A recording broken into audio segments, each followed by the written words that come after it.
Hey everybody, this is Stitch1993 and welcome back to another Underrated Games, where I talk about games that to me are either underrated or just haven't been talked about enough. And today we're looking at the 2001 Windows game Combat. Now, this is technically a sequel slash remake to the 1977 Atari 2600 game Combat of the same name. It even says in the instruction pamphlet that it came with that you remember this game from the 80s that got packed with every Atari 2600. Now it's on your PC, revamped and reborn for the 21st century. However, there is not much information to go off other than that. Even the Wikipedia article about it has no mention of this game. It was published, or at least it was created by Infogrames. Looks like it was published in 2001 and either developed or published by... And I have a pretty interesting backstory to this game. So I bought it as a big box game back in probably like 2003, 2004 from Big Lots. I think this game probably was about $10 by then. It's still a pretty cheap game today, and you can also... talk about it later where else you can find it. So I bought this game, talked my mom into buying it because I'm like, look, it's just tanks. She was really one of those moms who was big sticklers, like if it's got any blood or violence in it, people dying, then you can't play it. But I was like, look, it's rated E, it's just tanks. The pictures on the back show just kind of futuristic tanks, and so she got it for me. And I played it. I played it way too much. Like, I would wake up maybe about 4, and this is me as a 9, 10, 11-year-old, waking up probably about 4 or 5 in the morning and playing this until it was time for me to start school. I was addicted to this game, and my mom kind of, woke up early one day and saw me just playing it hours on end. She's like, nope, okay, you're playing too much of this game. And, instead of, probably should have done is just, put a password on the computer, because I had a computer in my bedroom at this time. She was just like, we're going to get rid of the game. So I told her I would get rid of it personally.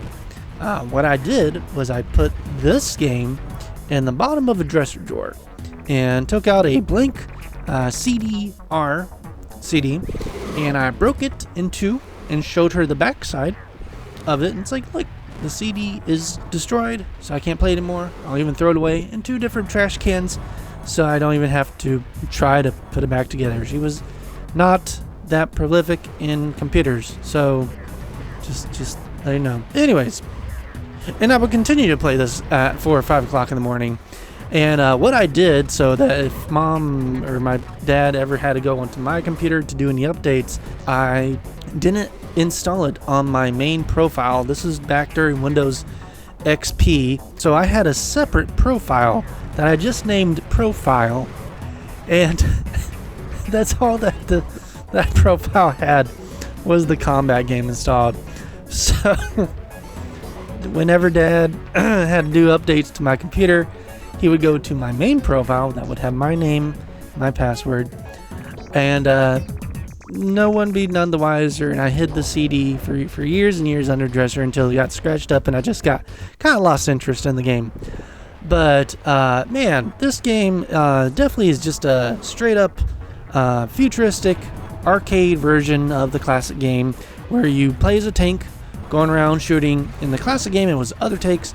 In this game, it's airplanes, robots. They don't really say much of what they are. They're given names in the owner's manual as rocket drone, buzz bomb, flyer, hunter, and small and large turret. But that doesn't give much information other than that. And it's a pretty simplistic game when it comes to menus and quality of life stuff. There's no save function, so if you die, then you've got to start all the way over. There's no passwords, not anything. And this is a computer game from 2001, so they have no reason as to not include this. You do have a option, of course, to raise I guess it's for easier difficulty. You can raise the number of lives from 3 to 5 and raise your armor as well from 3 to 5. Just armor is how many hits before you die. But yeah, that's pretty much it.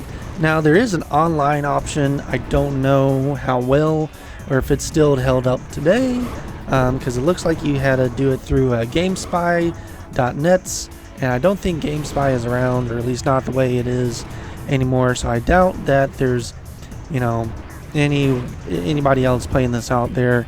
If there is, sound down in the comments, because good for you.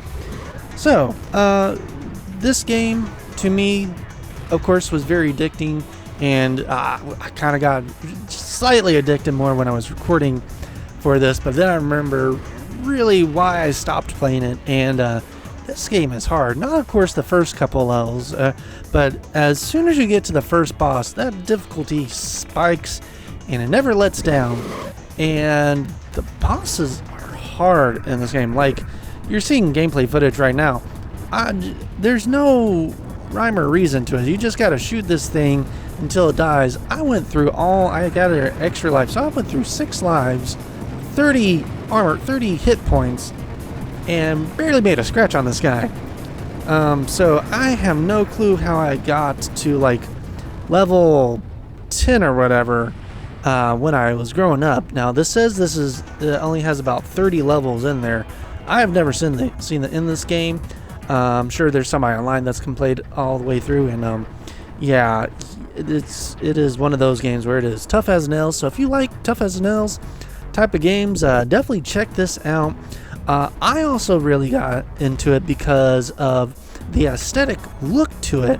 Definitely reminded me of Tron, and I'm not sure, but I believe I had just been introduced to Tron either that previous summer or that same year. And so I was like, oh, this is a Tron video game. And honestly, even looking at the graphics today, it definitely looks like it. So I don't know if that means that the graphics aged well or they aged really poorly. It's definitely a design choice, because by this time we were having a little bit better looking video games than this. This is very simplistic look to it. This is almost like N64 style look. PlayStation 1 maybe a little bit better because it's on the computer, but not much else. And where by 2001 we already had games like Half-Life and stuff, and Quake that looked a lot better than this. So yeah, it sounds like I'm complaining about the game, but actually it's a really fun game. It's really addictive. Take it from me as a 30-year-old and me as a 9, 10, 11-year-old. It's definitely cheap to find. I think you can get it for maybe $5-10 on Amazon. You can also go to myabandonware.com, which is a website that has a lot of computer games that just don't have another way to play them. So it's not emulators, it's just the download files. So it is available there.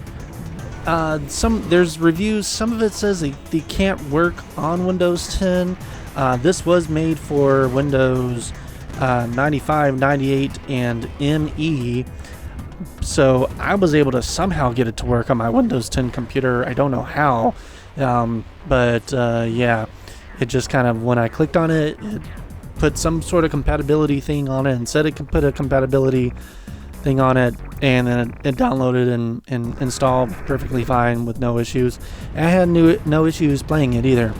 So definitely let me know if you've even heard of this game. Not the Atari 2600 game. I'm sure a lot of people have heard that one, but let me know if anybody's ever heard of this version of the game particularly. And if you did, if you grew up with it like me, were you as addicted as I was to it? Did you stay up all night and all day playing this, or did you just kind of play it once and put it down and never look back? And just tell me your thoughts in the comments of what you think of the look of the game is, and if you think it's aged well or not. I think it's aged pretty well. Let me know if you think it looks like Tron, the first Tron, not Tron Legacy. Definitely recommend any other games that are like this that you think I should check out. And remember to like and subscribe, of course. Until next time, thank you and have a good day. Bye-bye.